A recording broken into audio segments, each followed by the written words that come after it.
கடும் மழை பொழிந்த இரவில் வேறு வழியின்றி ஆட்டோவை தேடினாள் லதா.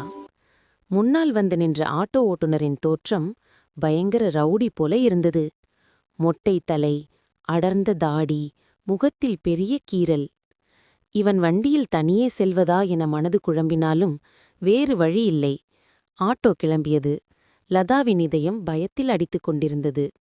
வழியில் குடித்துவிட்டு வந்த 5 பேர் ஆட்டோவை மறித்து கலாட்டா செய்தனர். அப்போது லதாவுக்கு சந்தேகம் ஏற்பட்டது. ஆட்டோ ஓட்டுநரின் நண்பர்களாக இருக்குமோ என்று பயந்தாள். ஆனால் அதற்கு மாறாக ஆட்டோ ஓட்டுநர் அந்த ரவுடிகளிடம் கோபப்பட்டார்.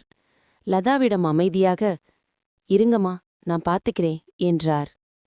அவர் ஆட்டோவிலிருந்து இறங்கி மின்னல் வேகத்தில் அந்த 5 நபர்களையும் தனியொருவனாக எதிர்த்து போராடி அடித்து விரட்டினான். அவனது ரவுடி தோற்றம் அவனது துணிச்சலுக்கு உதவியது. திரும்பி வந்தவன் ஆட்டோவில் மீண்டும் இறக்கி லதாவை அவள் வீட்டில் பத்திரமாக கொண்டு சேர்த்தான்.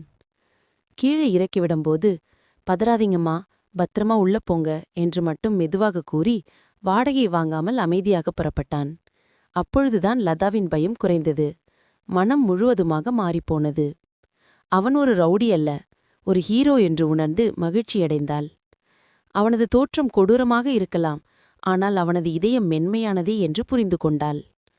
எந்த ஆபத்தும் இல்லாமல் வீடு வந்து சேர்ந்ததை நினைத்து சந்தோஷப்பட்டாள். ஆட்டோ ஓட்டுநர்களை தோற்றத்தை வைத்து மதிப்பிடுவதை அன்றிலிருந்து கைவிட்டாள்.